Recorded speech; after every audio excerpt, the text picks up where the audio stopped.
दिगंबरा दिगंबरा श्रीपाद वल्लभ दिगंबरा श्रीपाद राजम शरणम प्रपद्ये. 30. शंकराचे कुरवपूरकडे प्रयाण. तिरुमल दासांना निरोप घेऊन शंकर कुरवपूरकडे निघाला. पावलागणिक त्याला श्रीपादांच्या लीला आठवत होत्या. चालता चालता दुपार केव्हा झाली ते त्याला समजले नाही. तो भुकेने व्याकुळ झाला होता. जवळच एक अश्वत्थ वृक्ष दिसला. त्याने विचार केला, जवळ एखादे ब्राह्मण घर असेल तर माधुकरी मागावी व त्या पवित्र वृक्षाखाली विश्रांती घेऊन प्रवासाचा क्षीण घालवावा. असा विचार करीत तो त्या वृक्षाजवळ पोहोचला. तेव्हा त्या वृक्षाखाली एक व्यक्ती बसलेली त्याला दिसली. तो जवळ जाताच त्या व्यक्तीने त्याचे आदराने स्वागत केले व बसायला सांगितले. तो सतत श्रीपादांचे नामस्मरण करीत होता. शंकराने त्याला विचारले की तुम्ही श्रीपादांचे चरणाश्रित आहात का? तुम्हाला त्याचे दर्शन झाले का? त्याच्याजवळ एक झोळी होती. त्यात फक्त एक तांब्याचे पात्र होते. तेव्हा त्याने सांगितलेली हकीकत अशी होती, तो चांगल्या वैश्य कुळात जन्मला. त्याला सर्व सुबैया श्रेष्ठी म्हणतात. त्याचे माता पिता लहानपणीच वारले होते. त्यांचे घरी बरीच संपत्ती होती. त्याचा मोठा व्यापार असून तो दूरच्या प्रदेशात जाऊन क्रय विक्रय करीत असे. जास्त करून तो कांचीपुरमला जात असे. तेथे त्याची चिंतामणी वेश्येशी ओळख झाली. त्यामुळे त्याने बराच पैसा तिच्यावर उधळला. एक मल्याळ देशातून बिल्वमंगल नावांचा ब्राह्मण सुद्धा कांचीपुरमला येत असे. सुगंधी द्रव्याचा तो व्यापार करीत असे. अरबांना सुगंधी द्रव्य देऊन तो त्यांच्याकडून रत्ने व घोडे घेत असे. कधी कधी ते दोघे एकत्र व्यापार करीत. त्यांच्या जवळचे घोडे राजे महाराजे खरेदी करीत. संगती संग दोषणम या प्रमाणे ते दोघे वेश्येच्या संगतीत भ्रष्ट झाले. त्याची सारी मिळकत या व्यापारात गेली. त्या धक्क्याने त्या सुबैयाची बायको मरण पावली. तसेच तोही भ्रमिष्ट झाला. दुर्दैवाने त्याचा मुलगाही गेला. तीर्थराज पादगया पिठापूर हे त्याचे मूळ गाव होते. परंतु अज्ञानामुळे तो नेहमी देव ब्राह्मण यांची निंदा करीत असे.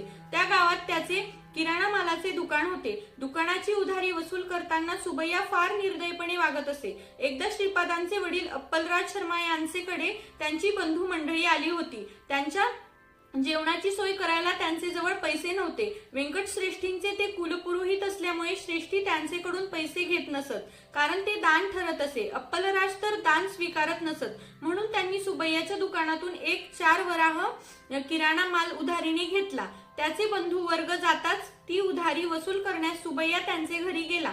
तेव्हा त्यांचे जवळ फुटकी कवडीही नव्हती. श्री राजू म्हणाले की मला पैसे मिळाले की मी लगेच तुमचे पैसे परत करीन. चक्रव्याढ व्याजाने पैसे वसूल करण्यात सुबैया तरबेज होता.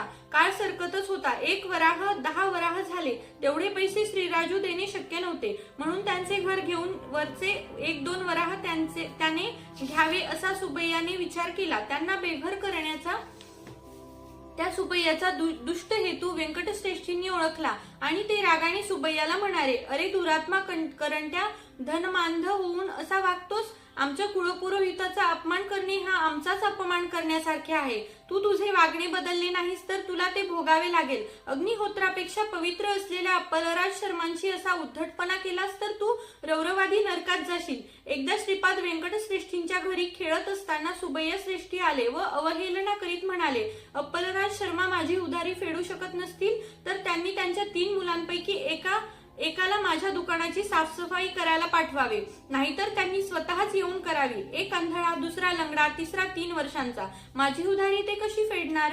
हे ऐकून श्रेष्ठींना फार दुःख झाले. त्यांच्या डोळ्यातून अश्रुधारा वाहू लागल्या. त्यावेळी आपल्या चिमुकल्या हातांनी त्यांचे अश्रू पुसत श्रीपाद म्हणाले, आजोबा, मी असताना तुम्ही कशाला काळजी करता? हिरण्यकश्यपूंना मारणारा मीच. सुबैयाची उधारी फेडणे काय कठीण आहे? त्यानंतर श्रीपाद सुबैयांकडे पाहून म्हणाले, अरे चल, तुझ्या दुकानाची साफसफाई करून मी तुझी उधारी फेडतो. पण एक लक्षात ठेव, उधारी फिटताच लक्ष्मी मात्र तुझ्याकडे राहणार नाही. हे सर्व सुबैया आता शंकराला सांगत होता. तो म्हणाला, शंकरा, त्यावेळी मी इतका मंदांध झालो होतो की मी विचार न करता प्रभूंना होकार दिला. श्रीपादांना कडेवर घेऊन व्यंकटश्रेष्ठी पण आले. तेव्हा ते म्हणाले, सुबैया, श्रीपादाच्या वाटची दुकानाची सफाई मी करेन, कबूल करशील? परंतु सुबैयाने स्पष्ट नकार दिला. इतक्यात एक जटाधारी संन्यासी सुबैयाजवळ येऊन विचारू लागला, सुबैया, श्रेष्ठींचे दुकान कुठले? सुबैया म्हणाला, मीच सुबैया व हेच माझे दुकान. बोला, काय हवे? तो अवलिया म्हणाला, मला एक का ताम्रपत्र हवे आहे, त्याची किंमत कितीही असली तरी चालेल. सुबैयाजवळ 32 ताम्रपत्रे होती, पण त्याने त्याला सांगितले, माझे जवळ एकच ताम्रपत्र आहे, त्याची किंमत 10 वराह म्हणजे 40 रुपये आहे. तो लगेच घेण्यास तयार झाला, पण तो म्हणाला की माझी एक अट आहे, हे पात्र या चिमुकल्या श्रीपादाचे हाताने मला द्यावे, तरच मी हे घेईन. श्रीपादांनी होकार देताच ते पात्र त्यांच्या हस्ते त्या जटाधारींनी घेतले. तेव्हा ते दोघे हसत होते. श्रीपाद अवलियाला म्हणाला, अरे तुझी इच्छा पूर्ण झाली ना, आता तुझ्या घरी लक्ष्मी स्थिर राहून अखंड निवास करेल. आता तू संन्यास वेश टाकून घरी जा, तुझी बायको व मुले तुझी वाट पाहत आहेत. त्या जटाधारीच्या डोळ्यात आनंदाश्रू उभे राहिले. त्याने त्याच अवस्थेत त्याचा निरोप घेतला. त्या सुबैयाला श्रेष्ठींच्या समोर अप्पल राजूंचा अपमान करण्याची फार इच्छा होती. ती संधी अनायासे चालून आली. त्यामुळेच गर्वातच सुबैया श्रेष्ठींना म्हणाला, ताम्रपत्राचे पैसे मिळाले, त्यातूनच अप्पलराज शर्मांची उधारी आज पिटली असे समजतो. या क्षणापासून श्रीपाद पण बंधमुक्त झाले. दुकानाचे काम करण्यापासून व्यंकट श्रेष्ठींनी गायत्रीची शपथ घेऊन तसेच त्या सुबैयाला सांगण्यास सांगितले आणि त्या अभाग्याने तसे कबूल केले. एखाद्या अवधूतांच्या सिद्ध पुरुषांच्या हाताने तांब्याची लोहाची छोटी जरी वस्तू कुणाला मिळाली तरी घेण्याचे भाग्य फळफळते. इथे तर साक्षात दत्तावतार असलेल्या श्रीपादांच्या हातून जटाधारीला ताम्रपत्र मिळाले.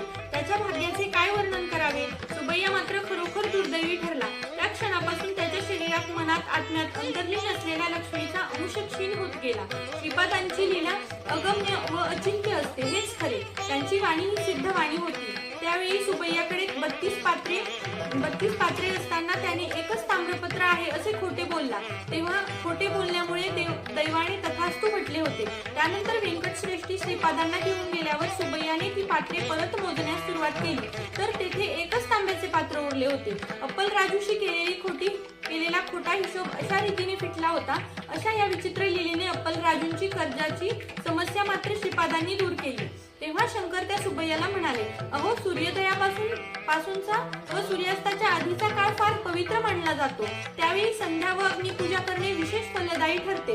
सकाळी सूर्याची सर्व शक्ती सर्वत्र पसरण्यासाठी सिद्ध असते, तर संध्याकाळी सर्व शक्ती पुन्हा त्या सूर्यात विलीन होतात. हे शंकराचे बोल ऐकून सुबैयाने विचारले, महाराज, दान स्वीकारल्यास पुण्य कमी होते हे खरे का?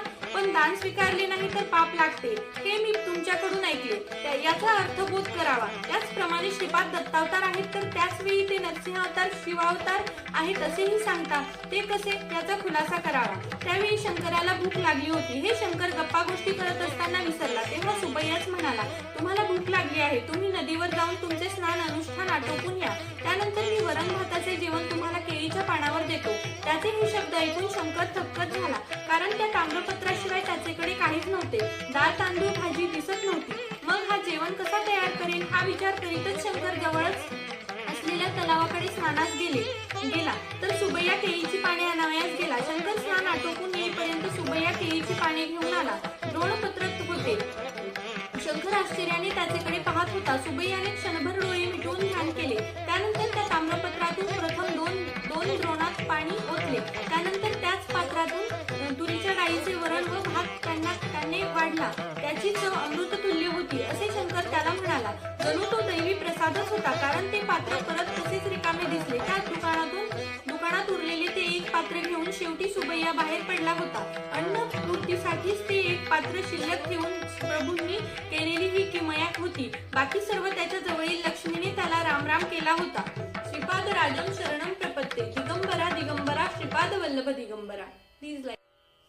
दिगंबरा दिगंबरा श्रीपाद वल्लभ दिगंबरा श्रीपाद राजम शरणम प्रपद्ये. 30. श्रीपादांचे स्वरूप. शंकर सुबैयाला त्याचे प्रश्नाचे उत्तर देताना म्हणाला, सुबैया, शनी हा कर्मकारक ग्रह तर राहू केतू छायाग्रह आहे. राहू शनीसारखी फळे देतो तर केतू मंगळासारखी फळे देतो. शनी हा कर्मसाक्षी सूर्याचा पुत्र आहे, म्हणून शनिवारची सायंसंध्या फार महत्वाची असते. चतुर्थी त्रयोदशीला यात राहूच्या बलवान तिथ्या आहेत. शनी त्रयोदशीच्या पर्व दिवशी संध्याकाळी शिवाची पूजा करणाऱ्या माणसांची पूर्वजन्मकृत पापे समूळ नष्ट होतात. श्रीपाद चित्रा नक्षत्रात अवतरल्यामुळे या नक्षत्रात श्रीपादांची अर्चना केल्यास सर्व ग्रहदोषांची शांती होते. तसेच मंगळाच्या बाधेमुळे होणारे अपघात, अपमृत्यू, कर्जबाजारी इत्यादी हे सर्व पाप आहेत. तर अरुण म्हणजे पाप नसणे. चित्रा नक्षत्रात श्रीपाद अरुण वर्णाचे प्रकाशतात. त्या दिवशी अरुणेश्वराच्या रूपात ते असतात. तेव्हा तो सुबैया शंकराला म्हणाला, शंकरा, व्यंकटश्रेष्ठी नरसिंह वर्मा व बापण्णाचार्य शनी प्रदोषात शिवाराधना करीत होते. अप्पल राजूही अनुष्ठानास बसत तर सुमती देवी अनुसया तत्वाचे ध्यान करीत असे. त्याचे फळ म्हणून श्रीपादांचा जन्म झाला. श्रीपाद सकल देवता स्वरूप आहेत.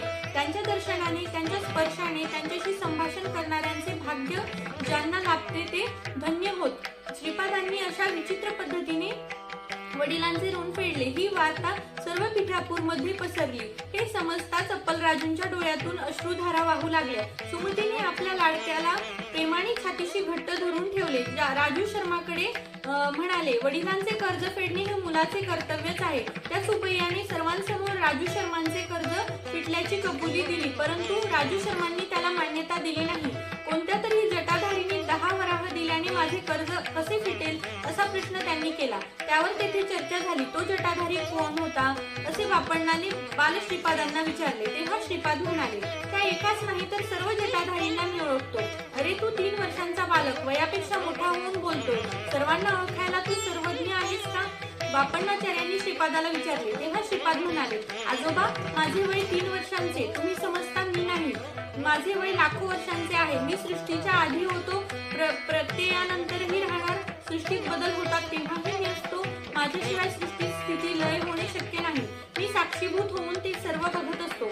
अरे श्रीपादा, लहान मुलाने मी चंद्रमंडलात आहे अशी कल्पना केल्याने तो चंद्रमंडलात आहे असे होत नाही.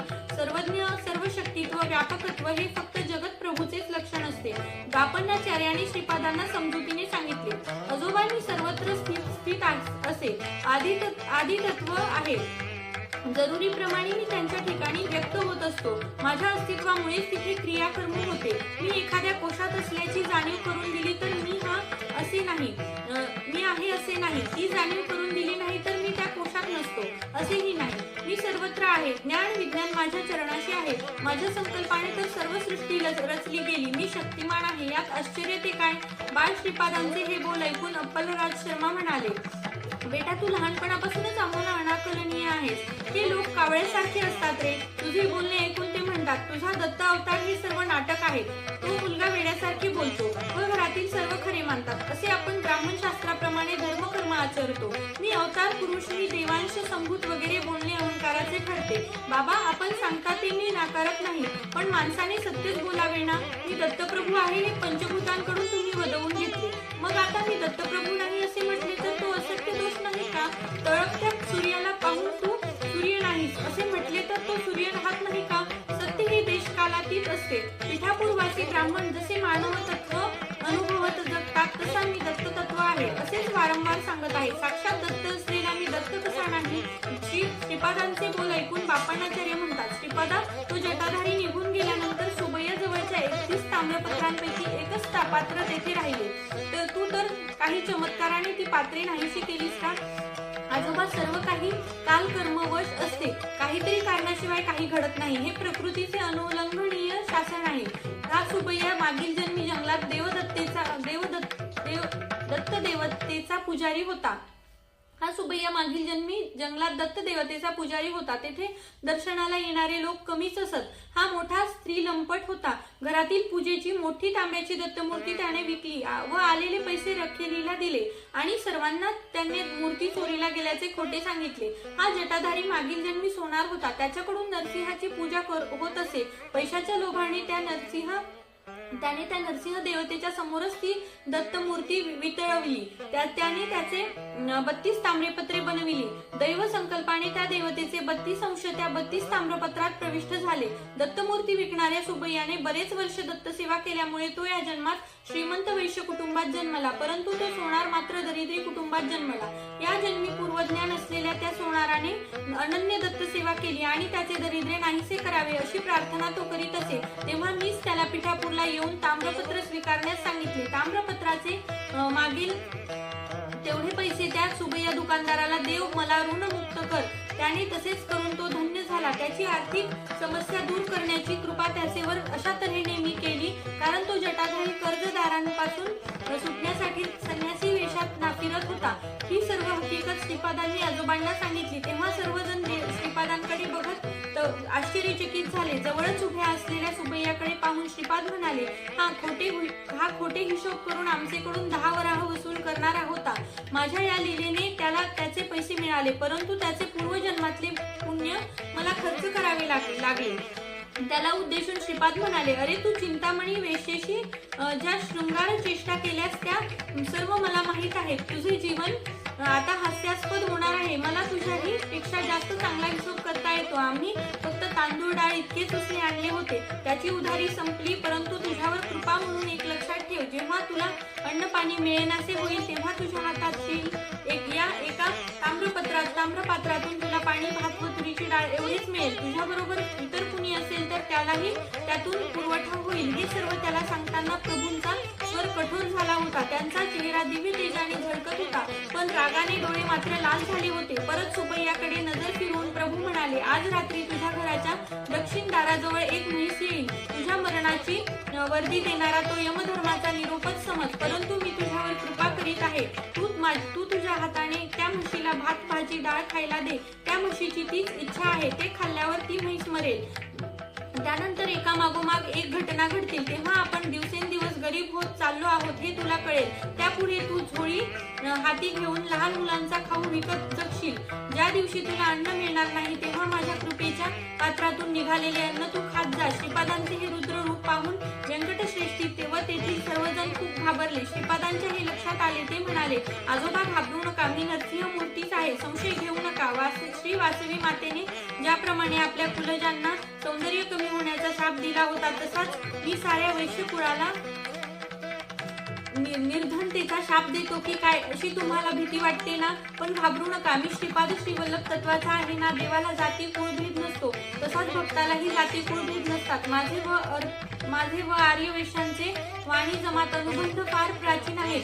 श्रीपाद पुढे म्हणतात, हे बापण्णाचार्य, पूर्व युगातले लाभाद महर्षी वैश्य कुळात त्यांचे गोत्र नाहीसे झाले तरी बापण्णाचार्यांचा वंश कलियुगापर्यंत राहील, हा माझा आशीर्वाद आहे. माझे हे तुम्हाला वरदान आहे. मी तुम्हाला झोळी देणार नाही.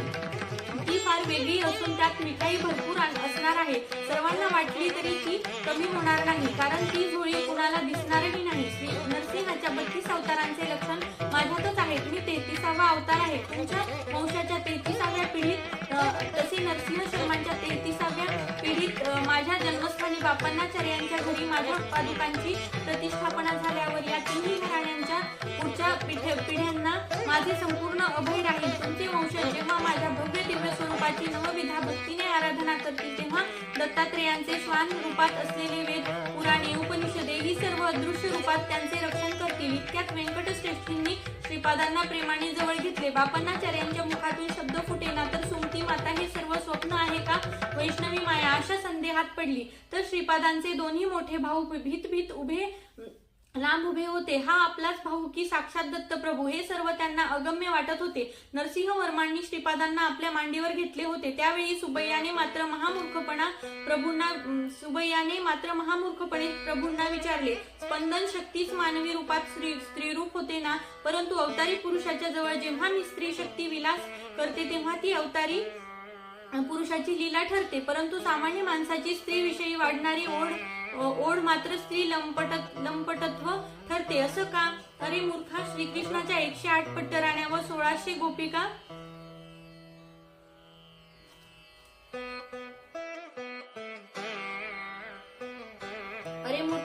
श्रीकृष्णाच्या 108 पट्टराण्या व 16,000 गोपिका होत्या, तरी ते ब्रह्मचारीच होते, कारण तिथे फक्त देह संबंध नव्हता तर आत्मसंबंध होता. भरण करणारा तो भरता या पलीकडे काही नाही. देवेंद्र 5 पांडवांचे रूप घेऊन जन्मले. शची देवी द्रौपदी होऊन जन्मली. ती 5 पतींची पत्नी असली तरी प्रत्येकाशी वेगवेगळ्या नात्याने वागत होती. कुंती मातेला दिलेला शब्द मागे घेणे शक्य नव्हते. धर्म फार सूक्ष्म असतो. स्वयंवरात मत्स्य यंत्रांचा पण अर्जुनांनी जिंकला होता, त्यामुळे पती म्हणून तिने अर्जुनाला मानले. बाकी सर्व भावांजवळ ती वेगवेगळ्या रूपात वागत होती. सुबैया, तुझी रखेल चिंतामणी फक्त तुलाच सुख देत नव्हती, तर इतर अनेक लोकांना पण ती शय्या सुख देत असे. जेव्हा तू गुंटूर येथे नरसिंह स्वामींच्या दर्शनाला जाशील तेव्हा तिथे तुला चिंतामणी व बिल्वमंगल भेटतील. त्यांना घेऊन तू पिठापूरला येशील. तेव्हा मी तुम्हाला धर्मबोध करीन. ते सर्व इथेच थांबावे म्हणून आजोबांच्या मांडीवर बसलेले श्रीपाद आजोबांना म्हणाले, आजोबा उद्या आपण दोघे घोडागाडीने आपली शेतीवाडी बघायला जाऊ. तेथे भूमाता माझी आर्ततेने वाट पाहत आहे. बेटा श्रीपादा, माझी एक विनंती आहे. आपली पिठापूर जवळ जमीन आहे. तेथे एक गाव वसवून गावकऱ्यांकडून शेती करून घ्यायची आणि त्यासाठी अप्पलराजूंना त्या गावची पाटीलकी द्यायची, कारण ऐन विल्लीची पाटीलकी आपल्याकडे नाही ना. त्यावर हसत श्रीपाद म्हणाले, आजोबा तुम्ही तुमच्या जमीनदारीचा विचार करा. प्रथम तुम्ही बाबांना पाटील करणार, नंतर ती पाटीलकी मी सांभाळावी असेच तुम्हाला सुचवायचे आहे ना. त्याने काय होईल तर माझ्या चरित्रात श्रीपाद श्रीवल्लभ व राजशर्मा या गावाचा पाटील होता इतकाच उल्लेख राहील. ते मला मान्य नाही, कारण माझी पाटीलकी विश्वव्याप्त राहणार आहे. मला दररोज कोट्यानुकोटी पुण्य राशींचे हिशोब ठेवावे लागत आहेत. ही विश्वकुंडलिनी हलविणे हे माझ्या अवताराचे प्रयोजन आहे. या मानवाप्रमाणेच गावाला, शहराला, पुण्यक्षेत्राला ही कुंडलिनी असते. हे सिंधू वेद जाणणाऱ्यांनाच कळणारे रहस्य आहे. पिठापूरची कुंडलिनी तुम्हा तिघांच्या 33व्या पिढीत मीच हलवीन. आता गायी कशाला, नशिबाने तुमच्या हाती आलेला हा प्रत्येक क्षण सद्विनियोगात लावावा. त्या बाल श्रीपादाने त्या नरसिंहवर्मांना अशा प्रकारे बोधोपदेश केला व त्यांचा श्रीपादांना पिठापुरात स्थानिक करण्याचा हा प्रयत्न त्यांनी हाणून पाडला. श्रीपादांच्या शरीरातून, मनातून म्हणजेच त्यांच्या अवताराच्या दिव्यात्म्यातून, दशदिशातून प्रत्येक क्षणी शक्तिरूपच स्पंदन व्यक्त होत असतात. श्रीपाद स्वतःच मी श्रीकृष्ण आहे असे म्हणत असत. त्यांचा अर्थ त्यांच्या शरीरातून 16,000 स्पंदने व्यक्त झाली. म्हणजेच पूर्वावतारात त्या श्रीकृष्णाच्या 16,000 गोपिका मानव रूपाने आविर्भूत झाल्या. त्या अवतारात ती निराकार स्पंदने आहेत आणि म्हणून आपण विविध देवतांची केलेली आराधना ती त्यांचीच आराधना आहे. ब्रह्मा, विष्णू, महेश यांचे स्वरूप त्यांच्यातच एकवटलेले आहे. कोणाचीही केलेली आराधना त्यांच्यापर्यंत पोहोचते. त्याच रात्री श्री नरसिंहवर्मांना श्रीपादांनी विविध देवतांचे 32 रूपात दर्शन दिले. श्रीपाद राजम शरणम प्रपद्ये. दिगंबरा दिगंबरा श्रीपाद वल्लभ दिगंबरा.